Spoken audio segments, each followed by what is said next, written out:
Hey guys, what's going on? Well, I just got a few things. I wanted to go over a radio that's going out. I took some pictures of it, and this is my new camera. It's a nice one, but I didn't even know GE made cameras, but I needed a new camera. And this one's a 16 megapixel with 15 times zoom. It's not bad.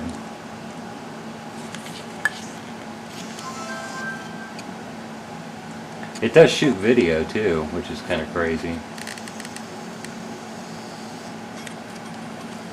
109 bucks. Couldn't pass it up. I hope it'll be a good camera. I really just need something simple, but you know, for what it is, that's what it is. Anyway, the pictures didn't come out that great because I'm not too used to that camera. So I'm going to just do a quick video and cover one more radio that I got in.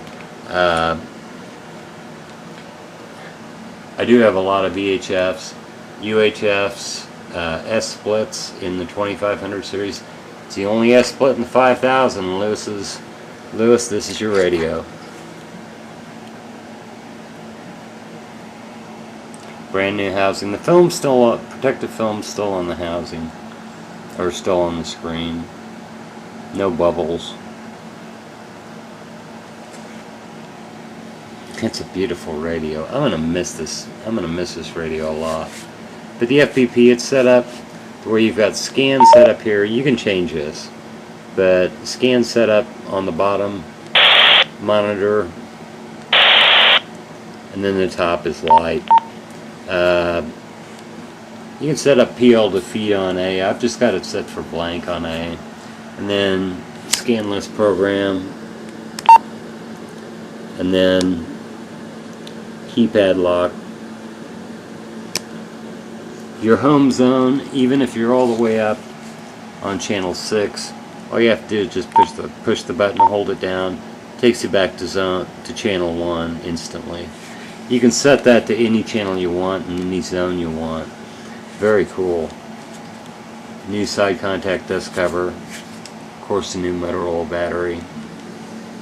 Motorola 7.5 nickel metal hydride, green dot.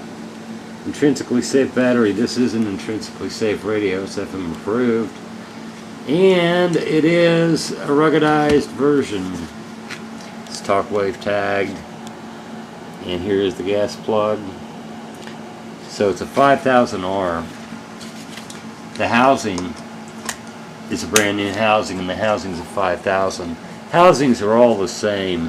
The only difference is the seal, and this seal is a 5000R seal.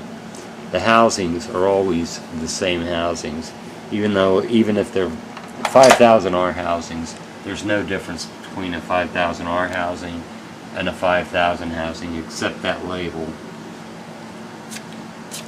Dust on there, Lewis.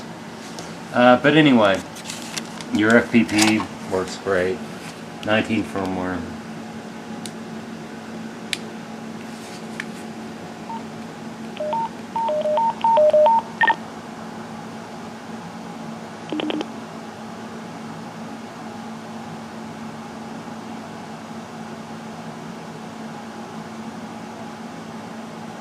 Really good radio.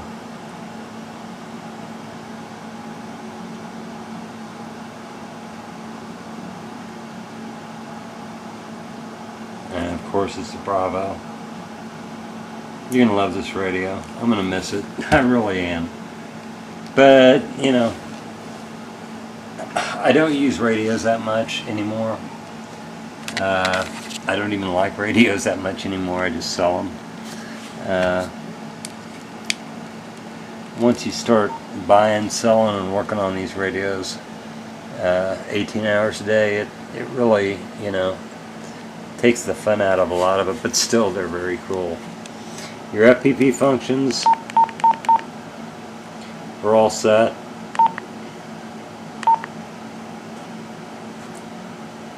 You can set your PL. By the way, when you go into FPP, it'll say password. Just OK through it. You don't need a password unless you want to set one. I wouldn't do it, but you know, it's your radio now. You can also name your channels if you want. which, you know, most people do want to do that. Go ahead and get out of here. Your zones, then you've also got your battery. You've got an Impress that'll read the battery strength and also tell you the counts on them. You've got your power high and low. You've got your mute functions, which will, hang on here, mute functions, there we go, silence your keypads, turn it back on. You've got your clock. As you can tell, it's late. I hope that was the right date. I'll have to check that before I ship it. Program view. My ID you can turn on and off. So the APCO P25 that you're seeing, or S-split on this one, that you can see. Excuse me. Let's go ahead. My ID. Turn it off. It'll disappear. You want it back on. Whatever you name your radio, you want to name it your name. I mean, you know, it's yours to do. Zone up, zone down. Nuisance clone. Very good radio. I'm going to miss this thing. An S-split 5000 Model 3. Beautiful radio. Come with a Motorola IntelliCharger, rapid charger. Built-in transformer, which is really nice. Heavy duty power cord, and you wanted a bow on, little red bow on the package. This is your little red bow. I wanted you to have this, and I think it'd be a very good case for you. NTN 8386B. It's the high activity swivel holster, and you've got this, and you also have the tie down. It's you can't see it in here, but believe me, it's in here. You might be able to see it from the bottom here, but it'll have the tie-down strap. And you're going to need a belt clip because you can't get by with one of these radios without one. You're not always going to be wearing a belt. Excuse me. The weather's really done a number on my lungs. It's an NTN 8266B. This is just a standard heavy-duty belt clip. They made a cheaper one. This is the heavy-duty one. Let me see here. You're going to get your owner's manual. That's, yeah, battery. And this isn't a knockoff antenna.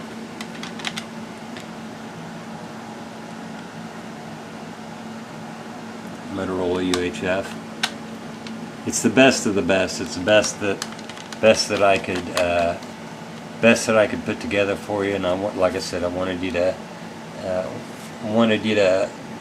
I'm excited for you to really get. I'm really excited for you to get this radio. I get excited for my buyers because I know how good these radios are. It's a Motorola sticker, and this one's in white. What you need to do is when you take this off, you take the backing off first, and this top layer stays on.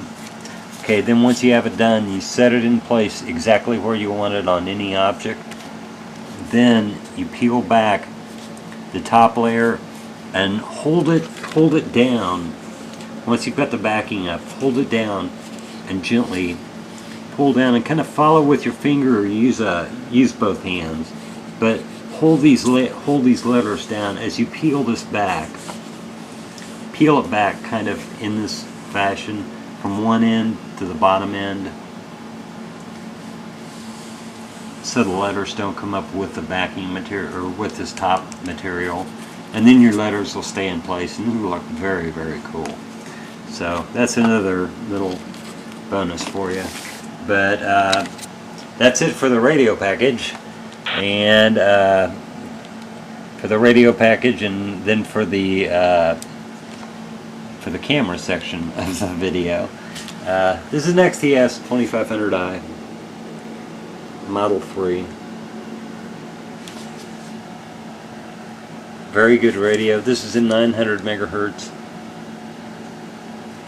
And it's been modded to do the ham bands, but I'm not exactly sure about the transmit and receive. I tried to get this going with my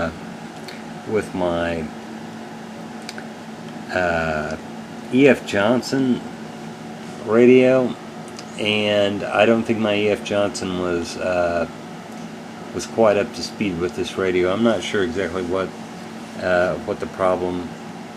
It's just a programming issue with the E.F. Johnson, but this radio, I had mute on here earlier, but you can hear the tone for that. This is a modded radio, and being 900 megahertz, it's modded to do the ham band with FPP, and you can go up in zones with this. But if you put this on CPS, you will lose the mod, and you'll lose the FPP. It'll just become a 900 megahertz radio. So, you know, it's all in what you want. But I'm thinking of getting this. I need this light to come on because I can't see what I'm doing on the screen. The screen is in good condition. This labels, or this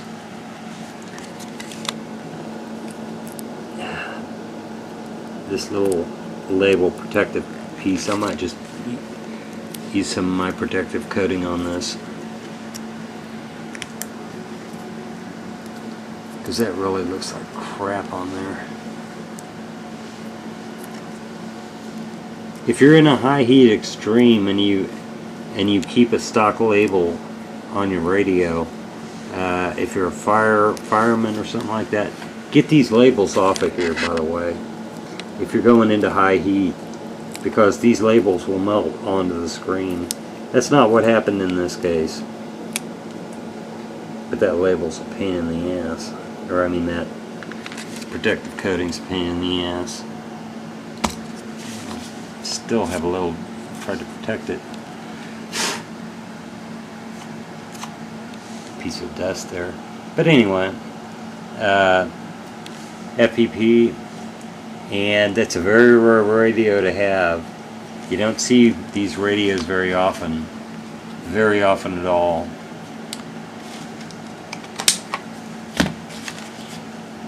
Moto tags,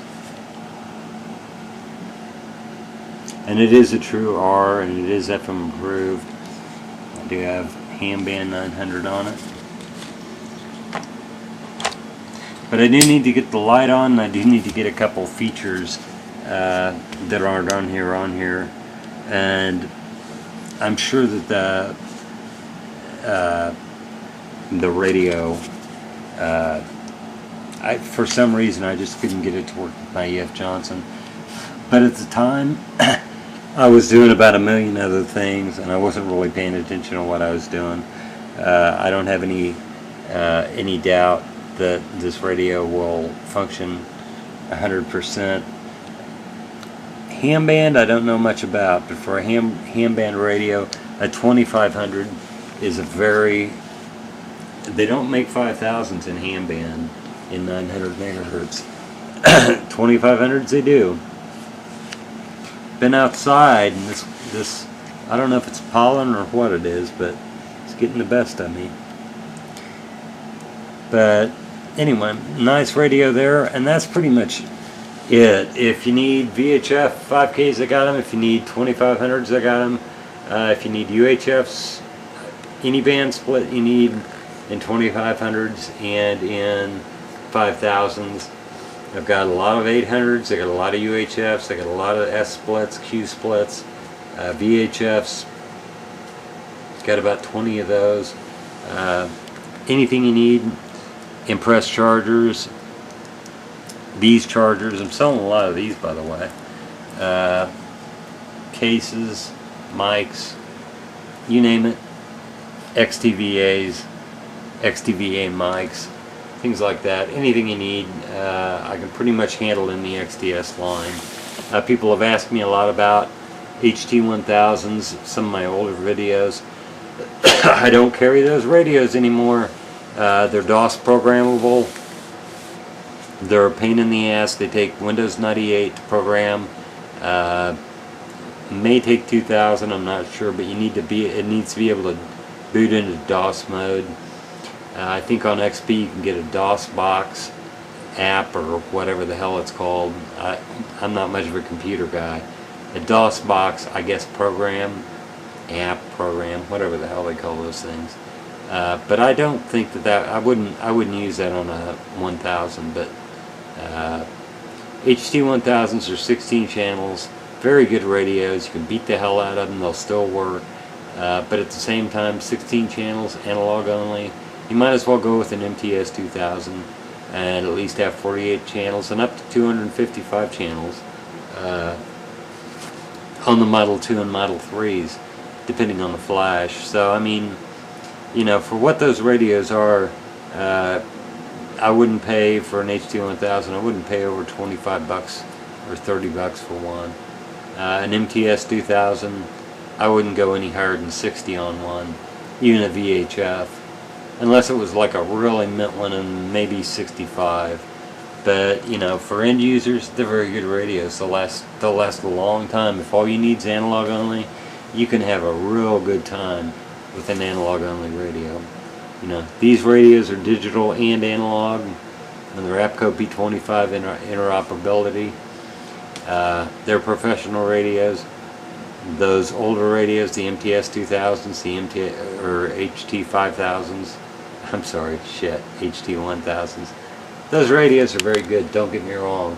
I'm not knocking those, but you know, a lot of people have been asking about them, and I'm just saying, you know, get away from those radios. Get away from that thing. You know, if you can, but if you can't, enjoy it. You know, if you can program it, if you've got an old 98 computer around, you know how to program in DOS mode, have at it. You know, you'll be able to use that radio for a long time. But still, this is what you really need to jump into, and not just because I'm selling them, just because that's pretty much this is where things are going, and it's where they already are. So you know, but at the same time, it depends on your application. You know, if you're in security, if you're in business, you know, analog only is fine. You know, even public safety agencies still around are on analog. Not a lot of them, but you know, quite a few of them. You know, you can get a lot of use out of those radios. I'm not knocking any of them. I'm just saying you probably don't want to pay too much for one. You know, don't pay over $100 for any of them. But yeah, Lewis, you're gonna love this radio, and that's pretty much it. Hope I didn't keep you too long. Fuck, 18 minutes, man. Yeah, that's way too long. But anyway, yeah, this radio's real nice, really nice. And first 900 megahertz I've had in a 2500, and I mean, beautiful radio. I just don't know much about the ham mod. I know who did it. The person who did it was solid. The tech who did it was solid. Knows what he's doing. But when you put it on CPS, without hardware modification that takes soldering and things like that, the CPS will not accept a ham mod on one of these radios. If you put it into CPS, you're going to lose the ham mod. So if you're a ham user and you want a really nice 2500i, I got it. Anyway, take it easy, guys. Lewis, you're going to love this radio. I'm going to miss it, but I'm really glad that you're getting it. Thanks so much for the purchase, and you guys take it easy, and I'll see you later on.